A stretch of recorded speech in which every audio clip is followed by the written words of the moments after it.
Good morning students.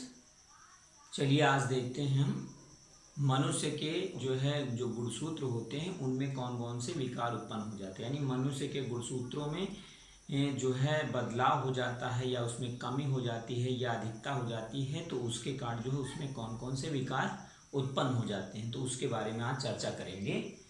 तो सबसे पहले हम ये जान लेते हैं कि मानव में गुणसूत्रीय संरचना क्या होती है।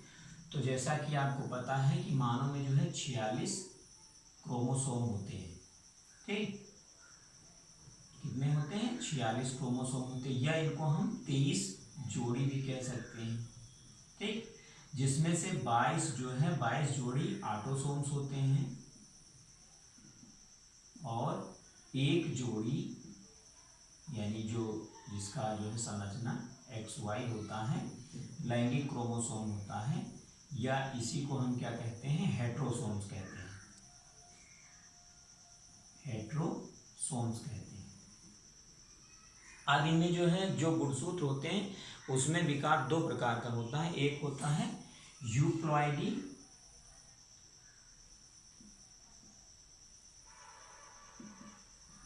और दूसरा होता है एन्यूप्लॉइडी।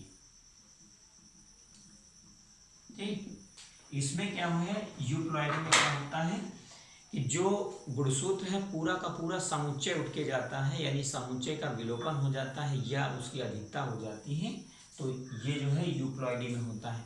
एन्यूप्लॉइडी में क्या होता है? इसमें हालांकि इसमें भी समुच्चय जा सकता है, लेकिन ये ट्राइसोमिक हो जाते हैं। यदि अधिकता हो गई ट्राइसोमिक हो गए, अगर वहाँ पर कमी हो गई तो मोनोसोमिक हो जाते हैं। और ये सोमैटिक और सेक्सुअल क्रोमोसोम होता है दोनों पे हो सकता है, यानी जो दैहिक क्रोमोसोम होता है और जैविक क्रोमोसोम या लैंगिक क्रोमोसोम होता है, दोनों पे ये चीज हो सकती है। तो इसी के अंतर्गत सबसे पहली बीमारी कौन सी है या कौन सा विकार है? Down syndrome.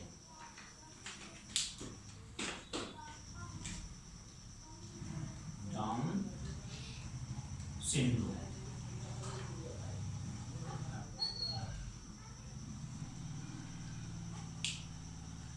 इसकी जो खोज थी या इसके बारे में जो बताया था सबसे पहले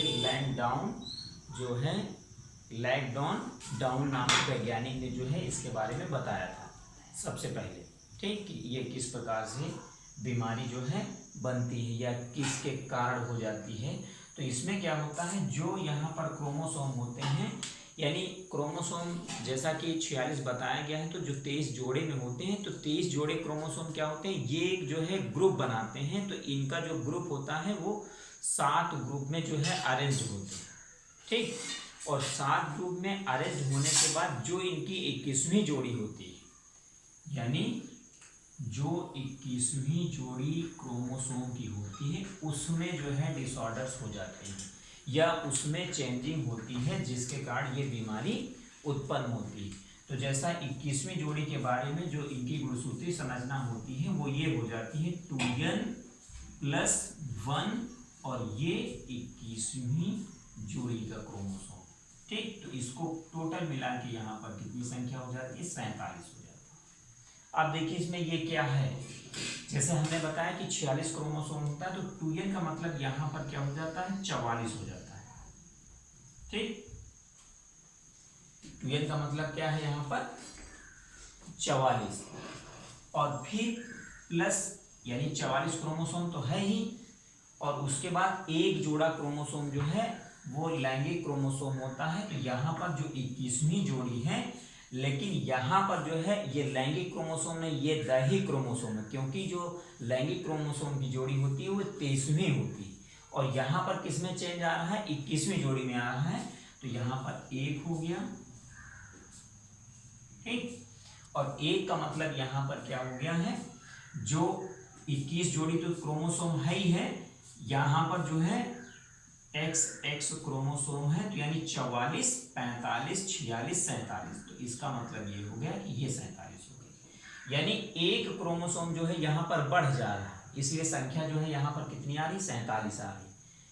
44, और ये जो जोड़ी है वो तो बरकरार है ही है, और इसमें जो है ट्राइसोमी हो गई है, यानी जब वहाँ अर्धसूत्री विभाजन होने लगा है तो अर्धसूत्री विभाजन के पश्चात जो है एक तरफ जो है वहाँ पर विभाजित नहीं हुआ क्रोमोसोम, दूसरी तरफ नहीं गया है और वो वैसा का वैसा ही बना रह गया है, जिसके कारण यहाँ पर जो है ये संख्या बढ़ रही है। तो यहाँ जो डाउन सिंड्रोम है, तो डाउन सिंड्रोम में क्या होता है कि 47 क्रोमोसोम की संख्या होती है, जिसके कारण जो है बच्चों में क्या होता है कि इनका जो है गला मोटा हो जाता है, माथा चपटा हो जाता है, ओंठ इनके मोटे हो जाते हैं और जनरली जो है मुंह खुला रहता है। यानी एक जो है विशेष जात थी मानवों की मंगोल, ठीक, तो मंगोलों की तरीके से इनका जो है बिहेवियर हो जाता है, यानी ये दिखते मंगोलों की तरीके से हैं, इसीलिए इसको हम क्या कहते हैं, मंगोलियन बेवकूफ़ी। यानी मंगोलियन बेवकूफ़ी एक बीमारी का नाम दे देते हैं, या इसको हम डाउन सिंड्रोम कहते हैं। तो ये जो भी बालक होते हैं या जो भी इस तरीके के बच्चे होते हैं, इनमें क्या होता है कि इस तरीके के लक्षण देखने को मिलते हैं और इनकी जो मानसिक परिपक्वता होती वो उतना नहीं होती है और इनमें जो है संतान उत्पत्ति की क्षमता भी उतनी नहीं हो पाती है, जिसके कारण ये जो है इसी तरीके से ये लक्षण प्रकट होते हैं। अगली हम बात करते हैं, दूसरा है टर्नर सिंड्रोम और तीसरा है क्लाइनेफिल्टर सिंड्रोम। तो यहाँ पर जैसा कि यहाँ ग्राफ में दिखाया गया है कि ऊपर में फादर है और मदर है, तो फादर में क्या है, क्रोमोसोम का जो ये संरचना है XY है, ठीक, और जो मदर है उसमें क्या है XX क्रोमोसोम है, तो दोनों नॉर्मल हैं, ठीक। अब दोनों नॉर्मल हैं, अब उसमें क्या होगा कि जब भी इनकी जो जेनेटिक सेल्स होंगी उसमें जब डिवीजन होगा, यानी गुणसूत्र का विभाजन होगा, जो सेल्स हैं तो सेल्स का विभाजन होगा तो क्रोमोसोम का भी विभाजन होगा। लेकिन जो इनकी जो जैसे कि जो फादर है, तो फादर में क्या है, जो लैंगिक क्रोमोसोम है उसमें डिवीजन होगा और जो मदर है, मदर का भी जो है 23वां क्रोमोसोम जो है डिवाइड होगा। तो यहाँ पर जो है स्पर्म बनेगा और इसमें क्या बनेगा, ओवा बनेगा। लेकिन इसमें मान लो नॉर्मली जो है ये डिवाइड हो गया, अर्धसूत्री विभाजन हुआ या मियोसिस हुई, तो मियोसिस के पश्चात जो है यहाँ पर गैमेट्स बन गए, ठीक। तो गैमेट्स किस फॉर्म में बने, XY के फॉर्म में बन गए फादर में। और दूसरी तरफ क्या है, मदर है, तो इसमें जो है गैमेट्स का जब डिवीजन होने लगा, यानी गैमेट्स विभाजित होने लगे, यानी गैमेट्स जब बनने लगे, तो यहाँ पर क्या हुआ, एक तरफ जो है यहाँ दिखाया गया non disjunction of X chromosome. जब क्रोमोसोम में विभाजन होने लगा तो वहाँ पर क्रोमोसोम विभाजित नहीं हुआ, क्रोमोसोम एक तरफ विभाजित नहीं हुआ है, एक तरफ इधर कमी आ गई और एक तरफ जो है डबलेट हो गया है। यानी देखिए यहाँ पर क्या है, ये जो क्रोमोसोम यहाँ पर गया हुआ है ये यहाँ पर होना चाहिए, तो इधर से ये डायरेक्टली इधर चला गया, यानी इसमें विभाजन नहीं हुआ और विभाजन ना होने के कारण जो है यहाँ पर डबलेट हो गया और यहाँ पर सिंगलेट ही रह गया, यहाँ पर मीन्स निगलेट हो गया, यहाँ पर रहा ही नहीं, ठीक। तो यहाँ पर ये जो है गैमीट इस तरीके से बन गए, ये गैमीट। अब देखिए आगे यहाँ पर जब फर्टिलाइजेशन की प्रक्रिया होती है तो जनरली जो है X क्रोमोसोम को Y क्रोमोसोम फर्टिलाइज करता है, या जो मेल है मेल का X क्रोमोसोम फर्टिलाइज करता है। तो इसमें देखिए सबसे पहली संरचना में यहाँ पर जो है 22 प्लस X बना हुआ है, यहाँ पर 22 प्लस Y बना हुआ है, यहाँ पर 22 है, यहाँ पर 22 प्लस XX, ठीक। अब यहाँ पर जब एक X क्रोमोसोम यानी मेल वाला जो है X जब फीमेल को जो है फर्टिलाइज करेगा तो यहाँ पर देखिए संरचना क्या होगी, यानी ये जो है 22 जो लैंगिक वाले ये दैहिक वाले क्रोमोसोम हैं वो हो गए और दूसरे जो है जो लैंगिक वाले क्रोमोसोम होंगे यानी 23वां जोड़ा क्रोमोसोम होगा वो क्या होगा, तो इसमें देखते हैं, यानी 22 हो गए 44 और 44 प्लस यहाँ पर X है नहीं इसलिए यहाँ पर एक सिंगलेट X रख दिया गया है, ठीक।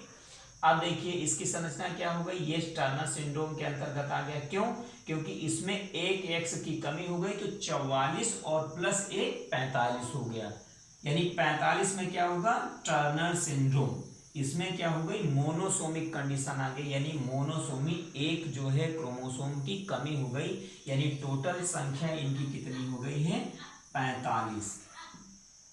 टोटल इनकी संख्या कितनी हो गई है, 45। यानी इस कंडीशन में जो टर्नर सिंड्रोम होगा, तो टर्नर सिंड्रोम में क्या होगा, क्रोमोसोम का नंबर जो है 45 रहेगा, यानी एक की कमी हो जाएगी, जिसे हम क्या कहते हैं, मोनोसोमी कंडीशन या मोनोसोमिक कंडीशन। ठीक, और जनरली जो है ये फीमेल्स होती हैं, और ये फीमेल्स जो है नॉन फर्टाइल होती हैं, यानी ये इनके अंतर्गत जो है जो भी फीमेल्स में कैरेक्टर्स होते हैं नॉर्मली, वो कैरेक्टर्स इसमें जो है उत्पन्न नहीं होते। दूसरा हम देखते हैं, तो यहाँ पर जो है एक एक्स क्रोमोसोम जो है फीमेल के क्रोमोसोम को जब फर्टिलाइज करेगा, यानी जो ओवा है उसको फर्टिलाइज करेगा, तो यहाँ पर 44 plus X X X condition आ गई है। तो एक्स एक्स एक्स कंडीशन इसलिए आई है क्योंकि ये तो जो है 22 22 44 हो गए, प्लस एक एक्स यहाँ पर है और 2 एक्स यहाँ पर है, तो यहाँ पर क्या हो गया, एक्स एक्स एक्स, यानी 3 एक्स यहाँ पर हो गए। अब देखिए इसमें क्रोमोसोम नंबर कितना हो गया, 44 45 46 47, यानी 47 हो गए, और इसमें फर्दर और भी हो सकते हैं। ठीक, और इनको हम क्या कहते हैं, अगर एक्स एक्स एक्स है तो इनको हम सुपर फीमेल्स के अंतर्गत रखते हैं। यानी सुपर फीमेल्स का मतलब ये है कि इनमें जो है फीमेल्स के कैरेक्टर्स बहुत ज़्यादा डेवलप हो जाएंगे। ठीक, क्यों, क्योंकि इसमें एक्स की संख्या एक्स्ट्रा है। अगर यहाँ पर 2 एक्स होते तो नॉर्मल जो है फीमेल होती, लेकिन यहाँ पर 1 एक्स की संख्या ज़्यादा हो गई है, इसलिए ये एबनॉर्मल हो गई है, और इसी को हम यहाँ पर नाम देते हैं क्लाइनेफिल्टर सिंड्रोम्स, या इसको हम ट्राइसोमिक कंडीशन कह सकते हैं। ट्राइसोमिक मीन्स जो है इसमें अधिकता हो गई है, यहाँ पर मोनोसोमी हुई है और यहाँ पर ट्राइसोमी हुई, यानी एक जो है क्रोमोसोम की अधिकता हो गई है। अगले में हम देख लेते हैं, अगला क्या है, वाई क्रोमोसोम यहाँ पर है और यहाँ पर क्या है, एक्स क्रोमोसोम है। जब वाई क्रोमोसोम जो स्पर्म है वो ओवा को फर्टिलाइज करता है, तो यहाँ पर 22 22 44 हो गए, और 44, और यहाँ पर 2 एक्स हैं और यहाँ पर एक वाई है, तो यहाँ पर क्या हुआ, एक्स एक्स वाई। तो इसमें देख लेते हैं 44 45 46 47, देखिए 47 इसमें भी हो गया है। ठीक, लेकिन एक्स एक्स एक्स होता तो नॉर्मल फीमेल हो जाती, लेकिन एक्स एक्स एक्स वाई हो गया, तो ये जो है मेल रहेगा।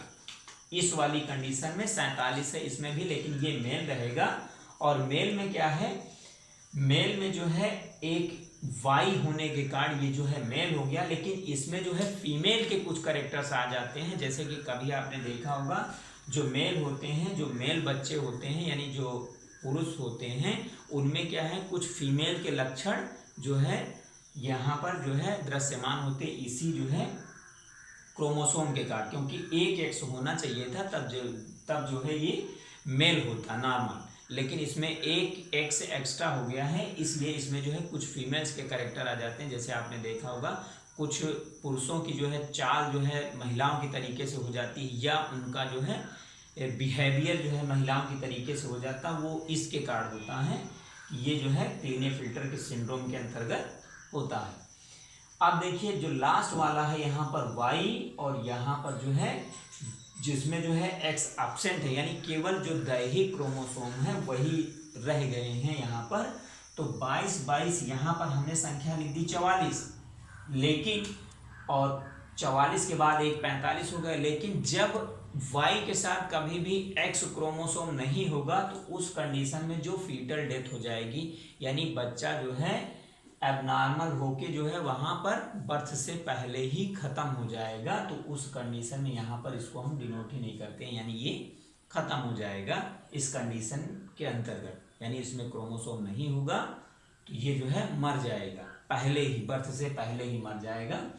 तो ये होती है क्या, सबसे पहला डाउन सिंड्रोम। देखिए 47 क्रोमोसोम की संख्या, इसमें भी कंफ्यूजन नहीं होना चाहिए। कंफ्यूजन यहाँ पर ये होता है कि 47 क्रोमोसोम इसमें भी है, 47 क्रोमोसोम इसमें भी हो रहा है, लेकिन यहाँ पर क्या है, जो 21वीं जोड़ी है उसमें चेंजिंग आ रही, यानी ये दैहिक क्रोमोसोम की जोड़ी है जिसमें चेंजिंग आ रही है।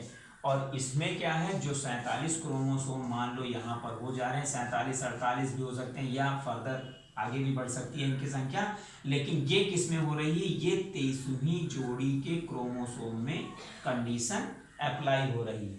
ठीक, तो ये होता है कि डाउन सिंड्रोम क्या है, टर्नर सिंड्रोम क्या है और क्लीनेफेल्टर सिंड्रोम क्या है, यानी 3 सिंड्रोम आपके जो है सिलेबस में है। तो इस तरीके से इनका जो है आगे की तरफ जो है इस तरीके से इनका फॉर्मेशन होता है, इस तरीके से ये सिंड्रोम जो है बनते हैं।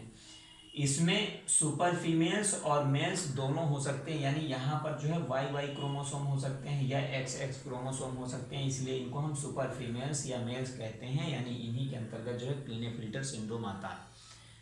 दूसरी बात क्या है, जो डाउन सिंड्रोम है, यानी जो टर्नर सिंड्रोम है और डाउन सिंड्रोम है और क्लीनेफेल्टर सिंड्रोम है, इनके नाम से ही आपको ध्यान में रखना है कि इनकी जो संरचना की खोज है या इसके बारे में जो जानकारी है किन वैज्ञानिकों ने दी थी। तो डाउन का जो है लैंगडन डाउन ने दिया था, ठीक, और दूसरा जो टर्नर्स है, टर्नर्स नामक वैज्ञानिक ने दिया था, और तीसरा जो है क्लीनेफेल्टर्स नामक वैज्ञानिक ने दिया था। यानी यहाँ पर जब आप लिखेंगे तो यहाँ अपोस्ट्रोफी एस लगा देंगे, यहाँ पर भी अपोस्ट्रोफी एस लगा देंगे। ठीक, इसी के अंतर्गत जो है आपको ये भी ध्यान में रखना है कि किस वैज्ञानिक ने इसकी खोज की थी या किस वैज्ञानिक ने इसके बारे में बताया था। तो इस तरीके से ये आपका जो है ये चैप्टर आपका कंप्लीट हो जाएगा। टेक्स्ट हमने भेज दिया है, टेक्स्ट से आप लिख लेंगे और इसमें जो हमने समझाया इसको विधिवत आप समझ लेंगे। कहीं भी अगर कोई भी प्रॉब्लम होती है तो हमसे पूछ लीजिएगा। थैंक्स टू आप।